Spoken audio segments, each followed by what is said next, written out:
Society in बच्चों को बहुत ही अलग वे में ट्रीट करती है, तो वहाँ उसके दोस्त ज़्यादा नहीं बन पा रहे हैं। इनफैक्ट इसको छोड़िए, इसके भाई के भी दोस्त ज़्यादा नहीं बन पा रहे हैं। लग कि आप भाई पागल हो आप।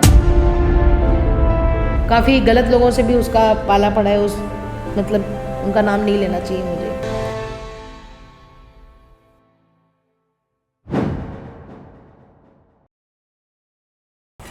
Hello guys, welcome to the podcast of Aadhaar rehabilitation services. आज हमारे साथ है प्रिंस एंड प्रिंस की मम्मी। वो हमारे साथ लास्ट 3 इयर्स से है। Prince is having a intellectual disability. आइए हम उससे जानते हैं कि after joining our Aadhaar rehabilitation centre उनमें क्या फर्क हुआ। नमस्ते मैम। हेलो प्रिंस की मम्मी। जी पहले मुझे आप प्रिंस के बारे में थोड़ा बताइए कि जी प्रिंस यहाँ आने से पहले कैसा था। ओके प्रिंस के बारे में थोड़ा सा इंफॉर्मेशन प्रोवाइड कीजिए।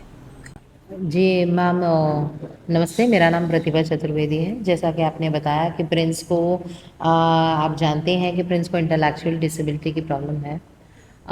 ये हमें मालूम पड़ा जब बर्थ हुई थी, तो आई गॉट ट्विंस बॉयज़। तो प्री मैच्योर मेरी डिलीवरी थी और बच्चे जो हैं मतलब ऑलमोस्ट 20-25 डेज प्रिंस ऑक्सीजन में भी रहा है। तो इस वजह से शायद may be the reason behind के उसको जो ये तकलीफ़ आई है, मेंटली डिसेबिलिटी की तकलीफ़ आई है, हो सकता है वो रीज़न हो। और आई थिंक बाय 4 इयर्स के करीब हमें बात महसूस हो, मतलब मालूम पड़ा, क्योंकि हम लोगों ने इसको नॉर्मल स्कूल में स्कूलिंग के लिए डाला था। तो जी जी, नॉर्मल स्कूल में दोनों बच्चे साथ में ही जा रहे थे। और जूनियर केजी के करीब मतलब आके पहले प्री स्कूलिंग जो होती है, किंडरगार्टन, वो ये सारी एक्टिविटी कर पा रहा था। और जूनियर केजी में जाके हमें मालूम पड़ा, जब इसकी राइटिंग स्किल्स जो है इम्प्रूवमेंट नहीं हो पाई थी, तब जाके हमें मैम ने कहा कि मतलब थोड़ा आप इस पर ध्यान दीजिए, या कहीं आप इसको थोड़ा सा अच्छा टीचर्स को दिखाइए कि जिससे कि इसके राइटिंग स्किल में इम्प्रूवमेंट आए। Later on he had a minor operations also, उसका फिजिकल कुछ प्रॉब्लम था तो उसका ऑपरेशन हुआ था। और उसके बाद मतलब उसको बुखार उखार काफ़ी ऑन एंड ऑफ आने लगे। इसको एक बार बुखार बहुत तेज़ आया तो मतलब आई वॉज नॉट। जी, जब भी ये 5 साल के करीब उसकी एज थी, तो मैं उस वक्त कुछ 10 मिनट के लिए नीचे किसी काम से गई थी। इसके डैड थे इसके साथ में, तो उसको बुखार इतनी तेज़ आया, ही वॉज सेइंग कि यानी कि उसका बॉडी पूरा अकड़ सा गया था। सो मैम, जब डॉक्टर मैम से बात हुई तो उन्होंने कहा फिट तो प्रॉपर नहीं आया, लेकिन थोड़ा बुखार दिमाग पे जाना बोलते हैं ना, तो उस वजह से प्रॉब्लम हुई। और उसके बाद थोड़ा ये जो है ना कि ये स्पेशल चाइल्ड है, ऐसा जो उसकी स्लो लर्निंग है, वो उस पर उसका असर आ गया पूरी बॉडी पे। ओके, तो जब आपको पता चला कि प्रिंस को ऐसे कुछ प्रॉब्लम हो रही है, सिम्टम्स हो रहे हैं, जी तो उसके बाद आपने क्या किया। मैम, हमने जो है ना हॉस्पिटल में गए थे और वहाँ के डॉक्टरों को दिखाया। उन्होंने मुझे मतलब फिजियोथेरेपी और ऑक्यूपेशनल थेरेपी उसकी सलाह दी थी, तो वो मैंने उसकी काफ़ी थेरेपीज़ भी कराई थी। लेकिन कुछ मेडिकल इशू और कुछ वो डॉक्टर मैम के साथ कुछ प्रॉब्लम हो गए थे, जिस वजह से मुझे वहाँ से वो छुड़ाना पड़ा।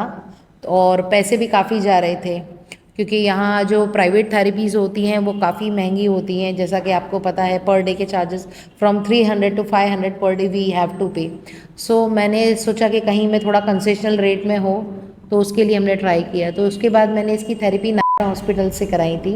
तो ऑन एंड ऑफ वहाँ भी जाके इतनी दूर भाईंदर से वहाँ तक जाना मेरे लिए काफ़ी हेडेक था, क्योंकि इसका जो दूसरा जुड़वा भाई भी है, उसकी स्कूलिंग पे भी मुझे ध्यान देना है। वो करते करते हमने इसकी स्कूलिंग नॉर्मल स्कूल में भी कराई। नगर पालिका के द्वारा हमें इसके लिए बहुत सहायता भी मिली।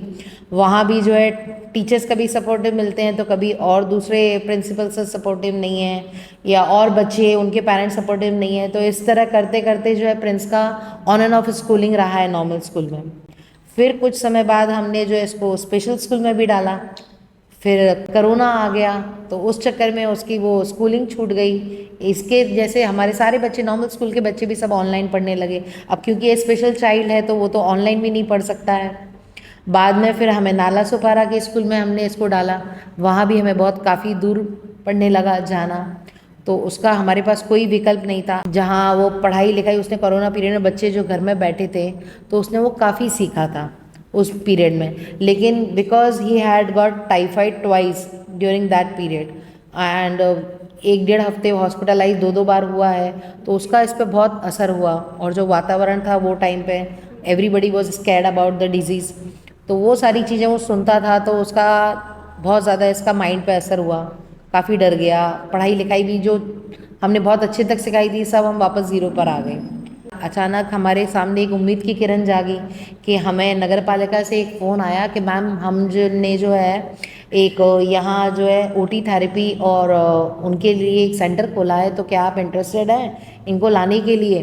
That was a ray of hope for all of us. जैसे ही हम यहाँ आए, हम बच्चे की काउंसलिंग हुई, इनके बारे में उन्होंने जाना कि मतलब कहाँ हमें हेल्प की ज़रूरत है, कहाँ इसकी कमियाँ हैं, क्या इसको प्रॉब्लम है।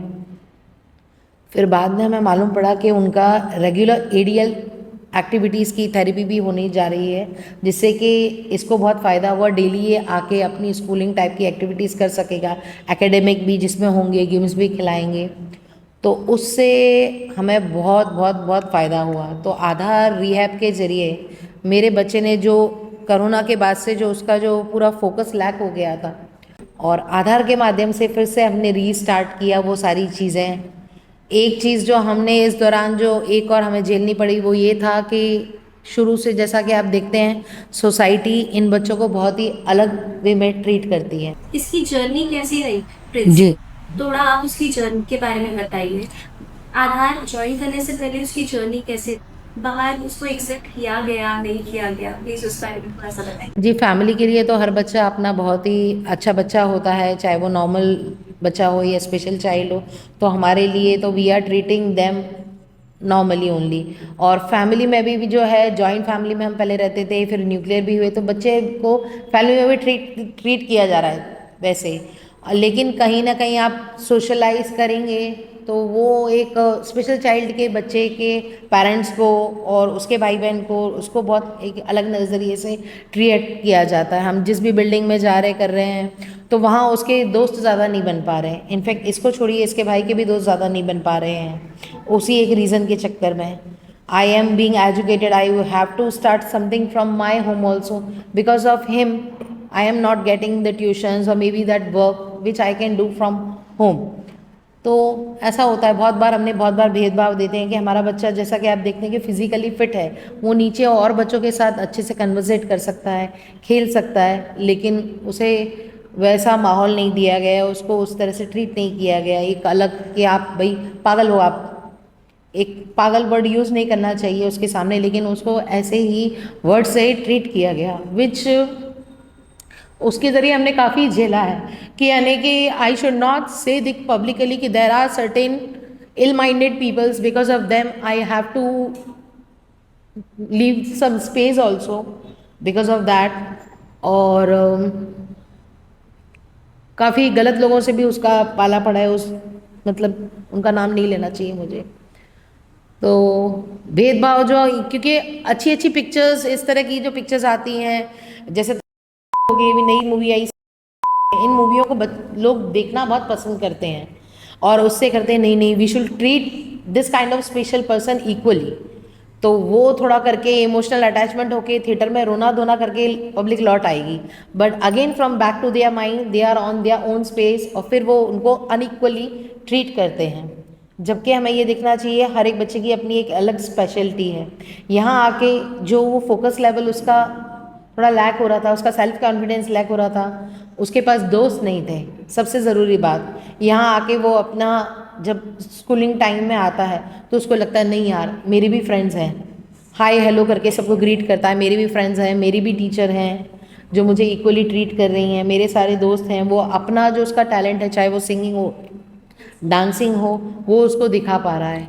जो चीज़ों को मतलब एकेडमिक वे में या गेम्स वगैरह खेलने में जो उसका फोकस नहीं था, हमने उसे काफ़ी गेम्स ला के दिए, लेकिन आप समझ सकते हैं कि एक अकेला बच्चा कितनी देर तक खेल सकेगा उन चीज़ों को, या कितनी देर हम पेरेंट्स होके उसके साथ खेल सकेंगे, फोकस होंगे। उसको उसके साथी की ज़रूरत है जो उसके एज ग्रुप का है, या जो उसको समझ सके कि नहीं भाई तुम भी समझदार हो, तुम इन चीज़ों को समझते हो, या उसको एनकरेज कर सके नहीं this you have done very good, so that he can go to the next level.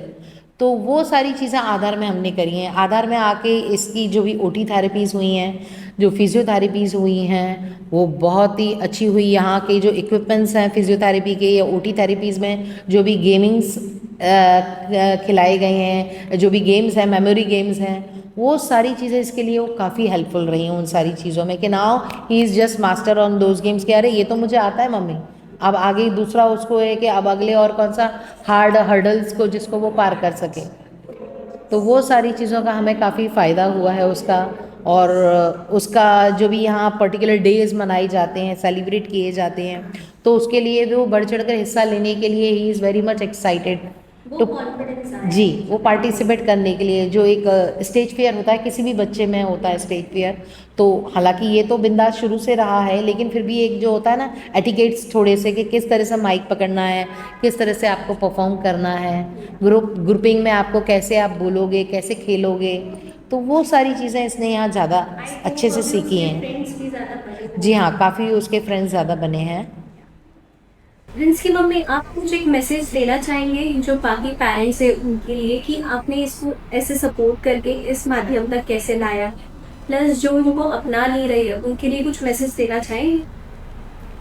जी, मैं और पेरेंट्स से तो ये कहूँगी कि आप अपने बच्चे को कभी भी स्पेशल चाइल्ड के तौर पर ट्रीट मत करिए। ठीक है, उसकी जो कमियां हैं कि हम उनको सुधारेंगे वो भी है, लेकिन कुछ ज़िंदगी के ऐसे पड़ाव होते हैं कि वो रियलिटी हमें एक्सेप्ट भी करके साथ में चलनी रहती है। तो मैं मेरे बच्चे की ये रियलिटी एक्सेप्ट करूँगी कि I should know and accept his boundaries, कि मैं उससे ज़्यादा एक्सपेक्ट नहीं करूँगी। एक 10th के बच्चे को आप ये नहीं कर सकते कि आप तुरंत के तुरंत हमको बीकॉम की डिग्री ला के दीजिए या एमबीबीएस करके दीजिए। इसी तरीके से ये जो बच्चे हैं इनकी भी एक पर्टिकुलर लिमिट्स होती हैं, but as I said every individual person has his own qualities, उसकी खुद की एक कुछ खूबियाँ होती हैं। आप उस बच्चे की उस खूबी को ढूंढिए और उसके ऊपर वर्कआउट करिए कि आपका बच्चा स्पेशल होते हुए भी स्पेशल कैसे बन सकता है। सो प्रिंस की मम्मी, आपको हमारे सेंटर आधार रिहैबिलिटेशन सर्विसेज के बारे में कैसे पता चला? मैम, मुझे एक कॉल आया था आपके, जब मुझे मालूम पड़ा कि मतलब बच्चे के बारे में पूछा गया तो मुझे मालूम पड़ा कि आधार रिहैब सेंटर से मुझे फ़ोन आया है और वो एक फ्री सर्विस प्रोवाइड कर रहे हैं बच्चों की काउंसलिंग की और बच्चों को आगे एडीएल थेरेपी देने के लिए। फ्री सर्विस जो है हम सिर्फ डिसेबल प्रोवाइड जी करते जी जी। हैं। हाँ, और एक्चुअली मैंने, बट ऑब्वियस आपके पास कोई कॉल आएगा तो आप एकदम से हैरान हो जाएंगे, तो हमने उनसे पूछा।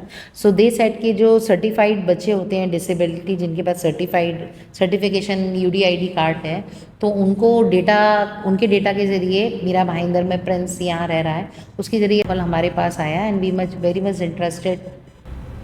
Okay okay guys, that's all. Thank you Prince की मम्मी, आप आए हमारे साथ प्रिंस की स्टोरी शेयर। ये स्टोरी काफ़ी मोटिवेशनल, जो बाकी पेरेंट्स को भी मोटिवेट करेगी कि प्रिंस की जैसा सपोर्ट करें। Thank you so much ma'am. मैं आधार रिहैब सेंटर को एक बार फिर से बहुत बहुत धन्यवाद देना चाहती हूँ कि उन्होंने मेरे बच्चे को ही नहीं, मेरे अलावा बहुत सारे ऐसे बच्चे, बहुत सारे ऐसे बुज़ुर्ग लोग भी, sorry I can add this thing ना? जी sir, I can share my experience जो मैंने देखा है। ओके, आधार रिहैब सेंटर को मैं बहुत बहुत धन्यवाद देना चाहती हूँ कि मेरे बच्चे को ही नहीं, बहुत सारे ऐसे बच्चे हैं, बहुत सारे ऐसे दिव्यांग अंकल आंटीज़ हैं, उसके अलावा बहुत सारे ओल्ड एज पीपल हैं या जिनका एक्सीडेंट हो गया, ऐसे पर्सन भी यहाँ आते हैं कि जिनको यहाँ फ्री में फिजियोथेरेपी दी जाती है। ऐसे बहुत से पेरेंट्स मैंने देखे हैं, एक या दो पेरेंट्स तो मेरे टाइमिंग पे आते हैं कि जो बच्चों को गोद में उठा के लेके आते थे and I was feel like crying कि वो बच्चा, इतने बड़े बच्चे को गोद में उठा के वो भाभी लेकर आ रही हैं तो कितना मुश्किल होगा उनके लिए सरवाइव करना उसको लाके। और आज इस 1-1.5 साल में मैं उस बच्चे को अपने ओन से चलते फिरते देख रही हूँ and I feel so great for him. और वो लड़की के लिए या वो अंकल के लिए कि आज वो खुद अपने उनसे चल पा रहे हैं। यहाँ का जो स्टाफ है जो थेरेपी प्रोवाइड करवा रहा है, I am really thankful as a human being कि भगवान आप लोगों को बहुत बहुत आशीर्वाद दे कि आप ऐसा काम कर रहे हैं और मेरी तरफ से भी आपको बहुत बहुत धन्यवाद कि आप आधार के माध्यम से इतने सारे बच्चों को जो है आप उनका उज्जवल भविष्य के लिए ये जो है आप इतने प्रयत्न कर रहे हैं। मैं भगवान से बहुत बहुत प्रार्थना करूंगी आधार रिहैब सेंटर के लिए कि मीरा भाईंदर में या उनके जो भी थाना कल्याण जहाँ भी ब्रांचेस है वहीं नहीं, ऑल ओवर महाराष्ट्र में उनके धीरे धीरे ऑल ओवर इंडिया में उनके ब्रांचेस हों, यही मेरी बहुत बहुत शुभकामनाएं हैं। Thank you. So guys, that's all. Thank you.